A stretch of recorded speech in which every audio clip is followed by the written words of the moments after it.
Hello, I'm Stephanie. Welcome to my home. Today I'm going to be showing you how to do chair pose and how to modify it to best fit your practice. Chair pose, if you haven't done chair pose before, is a really great strength building pose. And there's a lot of different things you can do once you're in chair pose. It's really good for building strength from about the core down, just this foundation right here, what we call in the yoga world our mountain and our foundation, and what keeps us steady through our day-to-day life. It's really important. It keeps us strong. It's also a really good warm-up pose.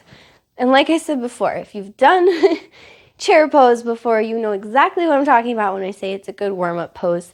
If you haven't, just so you know, it's perfectly normal to feel shaky in chair. You're using a lot of muscles you don't normally engage, and so you will start to feel really warm and maybe a little shaky. Maybe you might get tired, and I'll also show you what to do when you feel that way.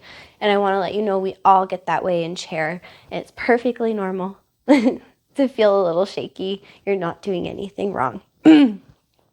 Also in chair, the goal is not depth.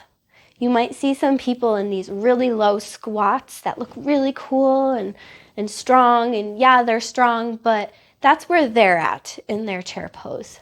Chair pose is about strength building. So if your chair is a little bit higher off the ground than other people, don't worry, because you're at where you're at in your yoga journey. And it doesn't matter where you sit in chair. It matters that you're building strength in your body. So you focus on yourself because you got this. Okay, so chair, we're going to start in sort of building up our mountain. Feet hip width distance apart. Now you can do chair with your feet together. It's just a little bit more challenging to place your hips in when your feet are together. When your feet are hip width distance apart, you have more stability in your hips and kind of more control over your hips, if that makes sense. So you have to try it out because then you'll know what I'm talking about. So we're in our mountain pose. We're really squeezing our abs here, and we're going to reach our arms up and sit back into our chair. Our tummy is tucked in. And looking down, excuse me, I'm battling a cold. Can you see your toes? Okay, this part's important. Can you see your toes, or are your knees over your toes? Place your knees, bring your knees back so you can see your toes, and then can you wiggle your toes? You should be able to wiggle your toes. Okay, your weight is in your heels. Okay, your feet are there to support you, but the weight is in your heels.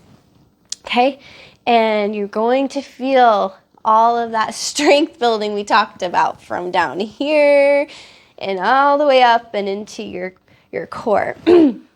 Okay, and once you're here, you know, your yoga teacher, she might just keep you here for a little while, or I say she, there's men too, sorry.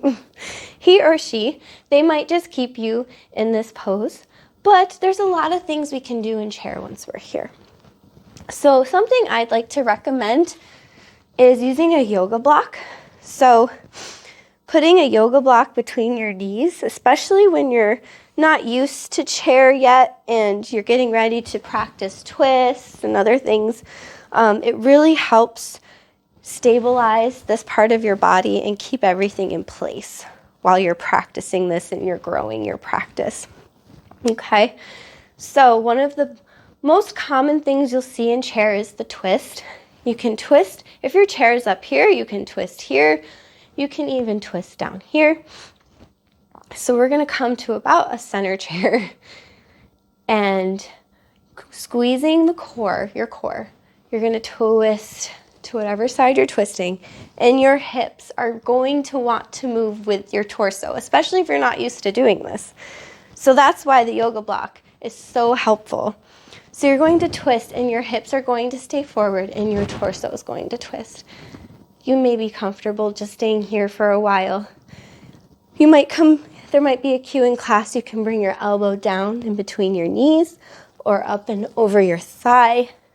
So if you're not using a block, one of the ways to check and make sure that your hips aren't moving is to look down at your knees. So if I'm in a twist and it feels good, but I look down and I'm like, uh-oh, this knee is farther than this one now.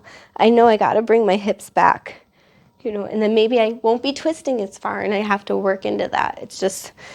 It's about progressing. So checking your knees, making sure that they're even, because if your knees are even, your hips are where they need to be. Okay?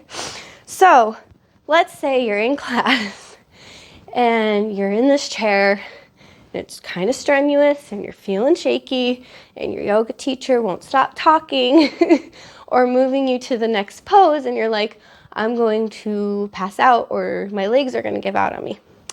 You can don't worry about that. Just do a forward fold and allow your legs to relax and allow that blood to flow again and just shake out your knees. And when you're ready, come back. I always like to recommend that when I'm doing chair in my own yoga classes because I know I'm a talker and maybe I'm talking too long and you're sitting there and you're like, oh my God. So I just want to let you know if you're ever feeling the strain in chair, it's too much, just take a fold here and just let your body relax.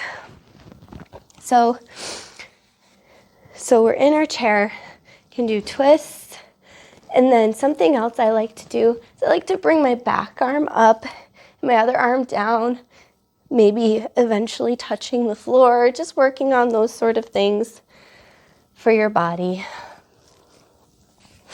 And then the last thing I'd like to show you, maybe you're already in a chair and you're like, I've already got chair mastered. So just sort of a similar thing. So you're sitting in your chair, bringing a yoga block to your knee, sitting nice and tall in your chair, making sure that your core is, engaged. And same thing. So you can twist over to the side, check your knees, make sure they're even and your hips aren't wanting to move. And you can do your chair twist this way. Bring your elbow down, open up your arms. So you can do chair twists and all the other things while sitting in your chair. So just wanted to show you those possible modifications. That feels really good, I'm not gonna lie. Okay, I can do that later. All right, so I hope this was helpful. If you know of any other chair pose modifications or helpful tips, please let me know. I'd love to hear them. You can send me a personal message or comment below. And if you have any questions yourself, please, again, comment below. Send me a personal message anytime. I'd love to help you if I can. So I hope you have a wonderful day. Bye.